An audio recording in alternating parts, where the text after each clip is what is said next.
Hi everyone! Welcome back to my channel. So for today's menu, magluluto tayo ng lumpiang toge.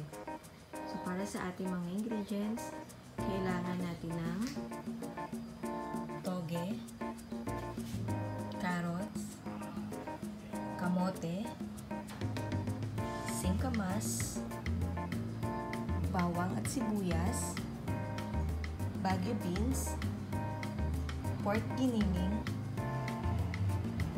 lumpia wrapper, oyster sauce, magic sarap, nor 4 cubes, garlic powder, black pepper, at patis.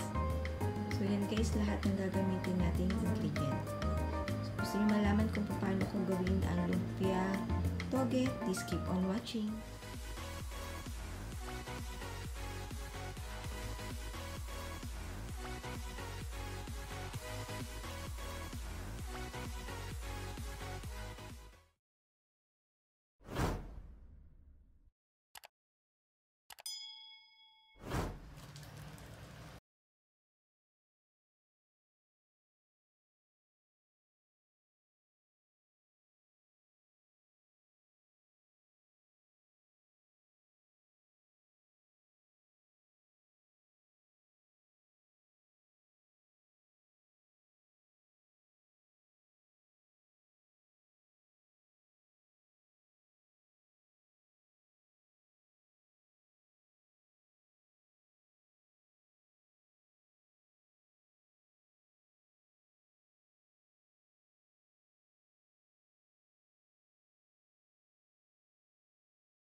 So, from time to time, hahaluin lang natin siya para hindi masunog yung nasa ilalim.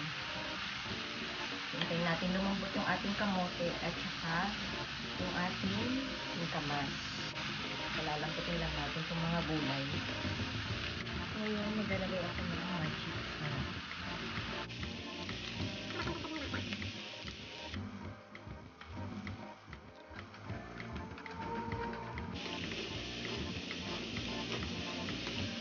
Ilalagay na rin natin yung ating toge.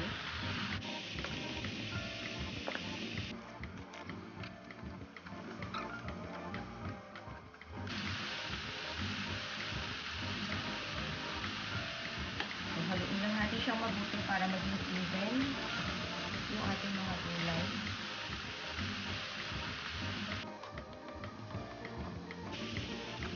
Nilagay ko na rin yung ating oyster sauce. So, 2 sachet yung ilalagay ko. And titikman na lang natin siya mamaya kung kailangan pa natin siyang dagdagan ng pampalasa.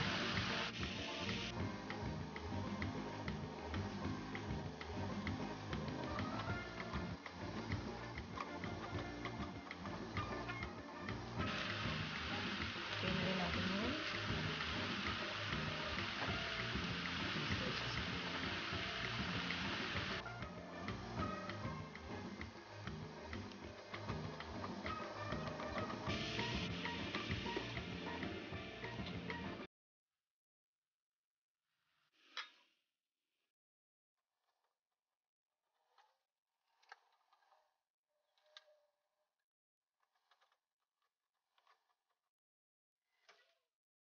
So, ayan guys, luto na yung ating gulay. Palalamigin ko lang siya ng konti and then babalutin natin siya sa lumpia wrapper and then ipiprito na natin siya. So, ngayon, ibabalot naman natin yung niluto natin kanina na gulay. So, kulang tayo ng lumpia wrapper. And then, lagyan lang natin. Para lang din tayo nagbabalot ng lumpiang Shanghai. Lalagay lang natin siya sa loob.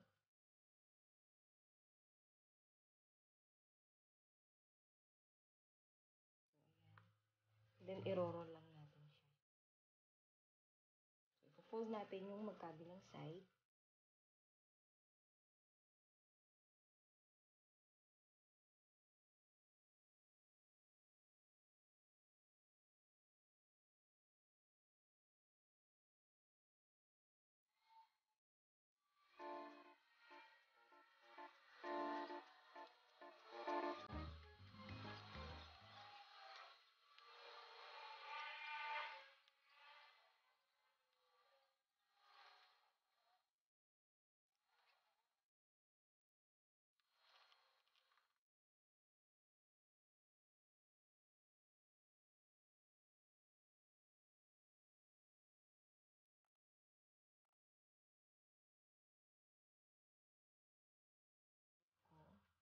Marami pa naman akong babalutin.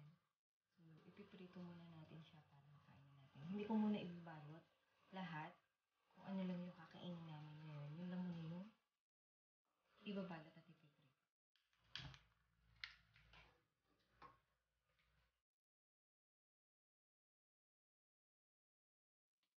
Once na mainit tayo yung mantika natin, pwede na natin siya.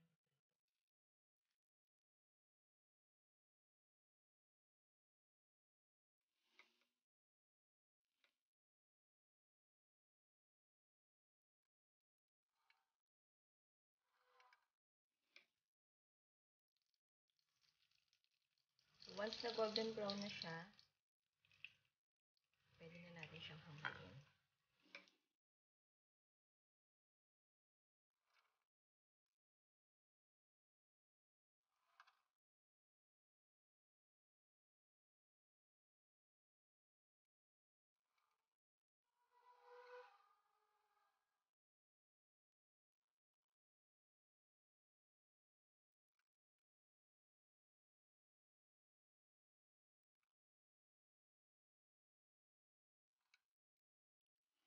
So, para naman sa ating sausawan na suka, mas masarap kasi yung niluluto siya. So mahinang apoy lang siya. Lalagay tayo ng suka.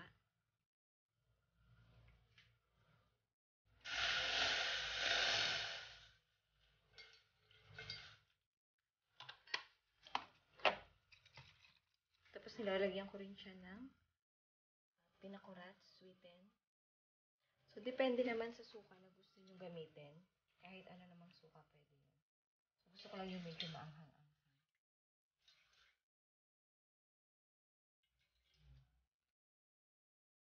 And then, naglalagay ako ng soy sauce.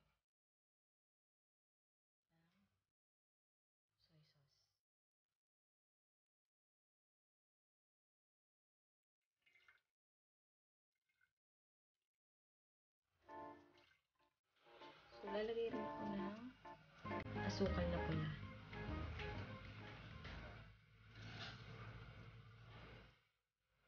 Papakuluan ko muna siya bago kong haluin.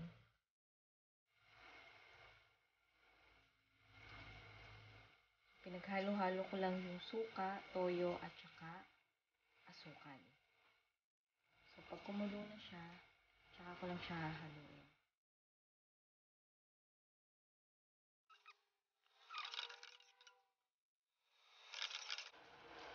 So, yan, pwede na natin siyang pasayin. Kumulo na siya. So, pwede din natin siyang lagyan ng ginayat na pipino. That's it for today's video. If you like this video, don't forget to like, comment, and subscribe to my channel and click the bell button so that you will be notified whenever I posted a new one. Thanks for watching.